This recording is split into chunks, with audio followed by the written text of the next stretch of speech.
الحمد لله والسلام على عباده الذين اصطفى اللهم صل وسلم على نبينا محمد صلی اللہ علیہ وسلم اما بعد.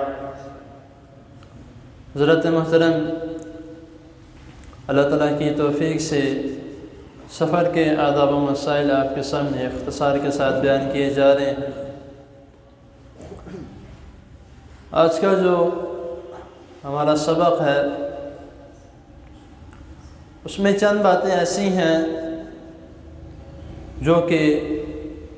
آپ کے لیے نئی بات ہوگی، بلکہ میرے لیے بھی نئی بات ہے کہ یہ حدیث یا یہ الفاظ پہلے نہیں سنے ہوں. کہ یہ جو سفر ہے آپ خود بھی یہ جانتے ہیں اور ہر بندہ اس کو مانتا بھی ہے کہ جو سکھ یعنی کہ جو مزہ رہنے کا، کھانے پینے کا اپنے گھر میں ہے،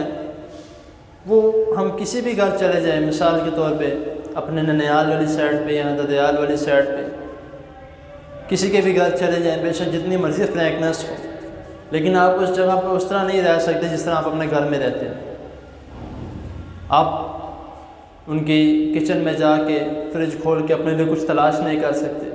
تھوڑا سا جھجک ہوتی، جتنا مرضی پیار ہو، جتنا مرضی ہنسمکھ ہوں، لیکن وہ حال نہیں رہتا. تو اس کے متعلق جو ہے ایک حدیث میں حضرت ابو ہریرہ رضی اللہ تعالی عنہ اس کے راوی ہیں، وہ بیان کرتے ہیں کہ رسول اللہ صلی اللہ علیہ وسلم نے فرمایا کہ جو سفر ہے یہ ایک عذاب کا ٹکڑا ہے. وہ کس وجہ سے کہ جو مسافر ہے یہ سفر نہ تو اس کو کھانے دیتا ہے، نہ پینے دیتا ہے، نہ اس کو سونے دیتا ہے. تو اسی لیے جب تم میں سے کوئی شخص کسی سفر میں جاتا ہے اور اپنے کام کو سر انجام دے دے جس کام کے لیے وہ گیا ہے، تو اس کو چاہیے وہ جلدی اپنے گھر واپس آ جائے. تو یہی اکثر ہوتا ہے کہ جس طرح میں نے کہا کہ عذاب کا ٹکڑا اس لیے اب یہ کچھ لوگ کہتے ہیں کہ بھئی مسافر ہونا یہ کس طرح کا عذاب ہو سکتا ہے. وہ اس لیے کہ نہ سونے کا وہ جو مزہ جو اپنے گھر کے بستر پہ آتا ہے، بے شک جس طرح مرضی کا ہو، بے شک چارپائی ہو، ادھر بیڈ ہو، لیکن جو مزہ اپنے گھر کے بستر پہ سونے کا آتا ہے وہ کسی اور جگہ پہ نہیں آ سکتا.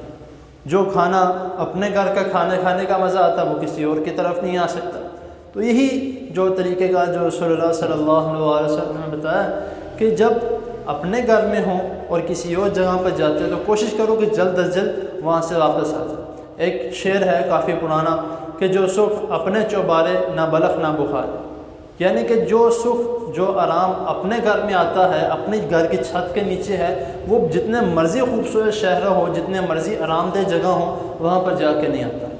تو اسی لیے کوشش کرے کہ جب بھی کسی جگہ پر جائے تو وہاں پر جتنا آپ کا کام ہے اس سے زیادہ دیر وہاں پہ نہ رکے، فوراً واپس آ جائے. باقاعدہ حدیث کے الفاظ ہیں، میں اپنے سے نہیں کہہ رہا، یہ باقاعدہ حدیث کے الفاظ ہیں. حدیث نمبر 4961 اس میں یعنی کہ مسلم کی حدیث ہے 4961 4961 کہ نبی کریم صلی اللہ علیہ وسلم نے جو میں نے حدیث بیان کی کہ آپ صلی اللہ علیہ وسلم نے فرمایا کہ جو کام جس جگہ پر گئے ہو اگر وہاں پہ ہو جائے تو فوراً واپس آ.